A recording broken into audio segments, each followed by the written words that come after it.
Hey everyone, my name is Ritesh and I'm back with another video where I'll be sharing some of my thoughts on how to get inspired. So stay tuned.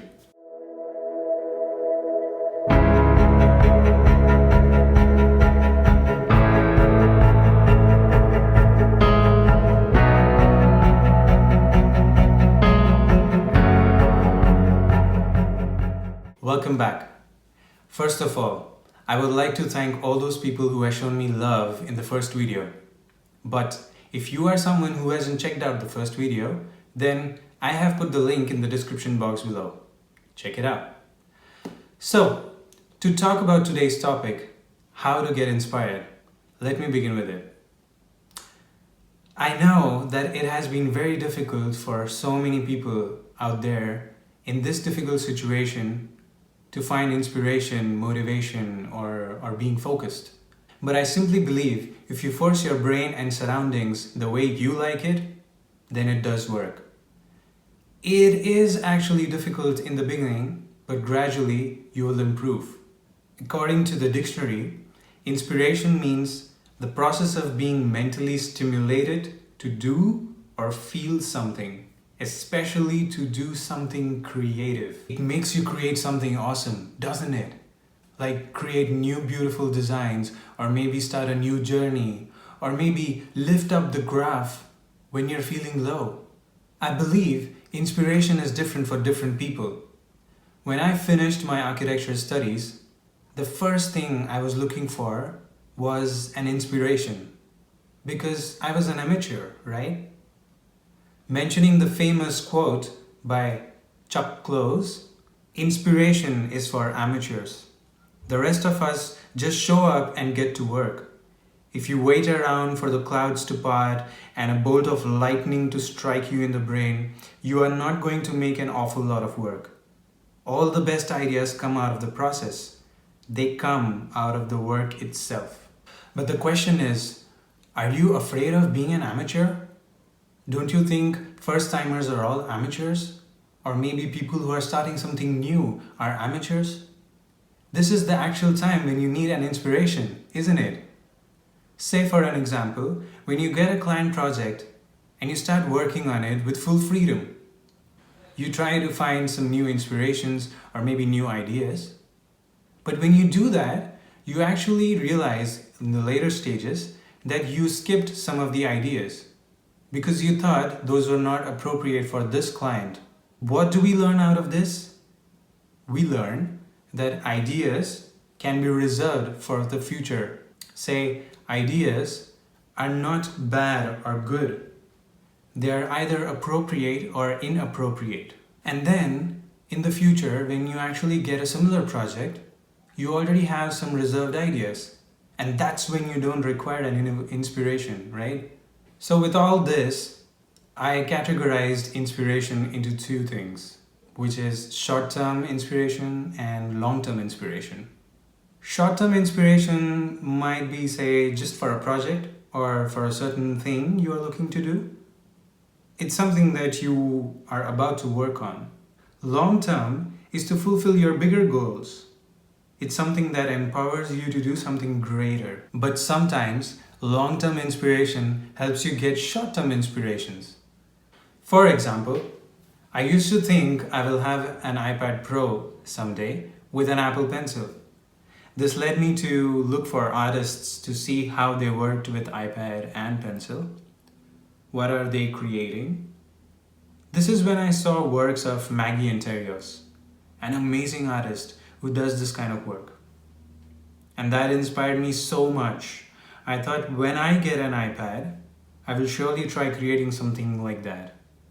After 3 years, when I actually bought an iPad, I completely forgot about my inspiration from Maggie. But in first semester, I got an assignment to redesign packaging for an existing brand. I selected Rio, which is one of the famous companies in India. I wanted to take a non-minimalist approach. This is when it struck me that I have seen Maggie's works before. And then I started following the way she approaches design and how she creates on Procreate. I started sketching and this is what I came up with. Surely not as good as Maggie's work, but I was really satisfied with what I could do as a beginner or say an amateur. Well, talking about long-term inspirations, I have two important examples that I want to share. The first one being at the time when I actually realized that graphic design is my passion. So to seek some inspiration as an amateur again, I started watching Adobe live sessions to understand how graphic designers approach with their projects, how do they get inspirations, and how they follow the process. The first video that I saw was the one where Maite Franchi was the guest, and she has her own way of illustrating her ideas. Taking her as an inspiration, I started sketching an idea that I had in my mind, and then created my own illustration inspired by her style. The second example is when I started my own office. I was looking for learning how to deal with clients, or maybe how to handle business of graphic design. So when I was going through some of the videos on YouTube, I found this amazing guy, Chris Do, founder and CEO of the Futur. The first video I watched was for the logo design pricing. When you watch this video, I'm telling you, you will feel so pumped up that you would want to charge your clients thousands of dollars. But I believe that isn't how you get inspired. But you get inspired by taking measurable steps. And that takes me to the next part of the video, how to apply your inspiration and start acting. When you are consuming content, it becomes overwhelming at a certain point of time.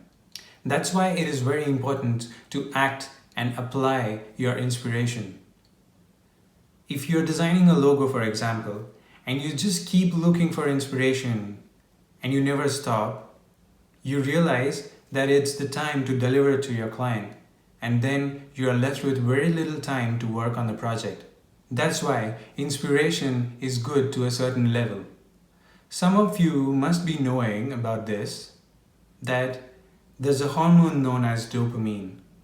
A hormone which is released and something powerful, really powerful happens, like you feel motivated, or you feel like innovating or creating something awesome.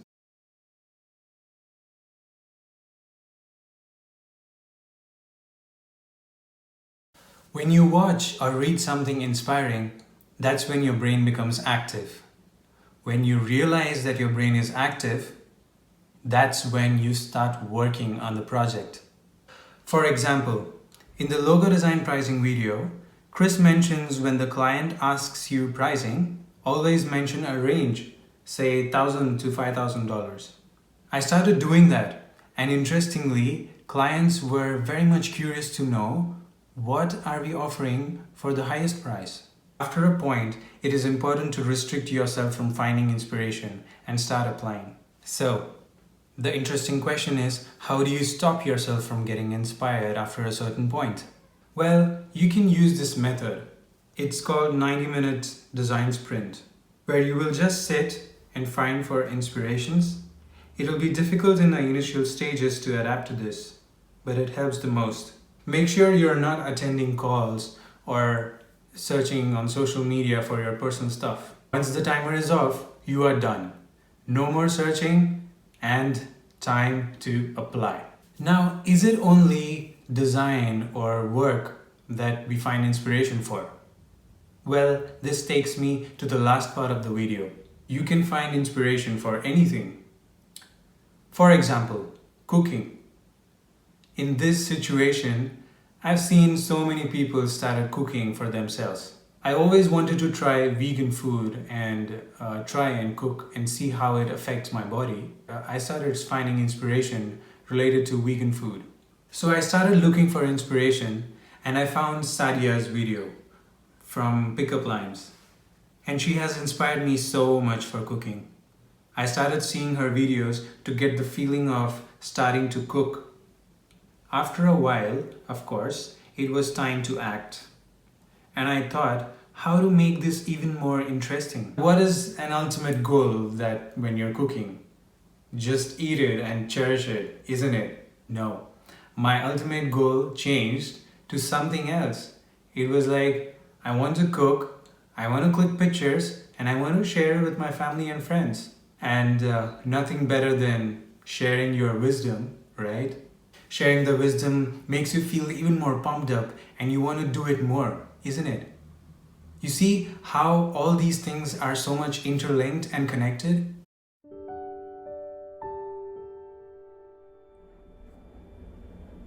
Can't forget to mention nature.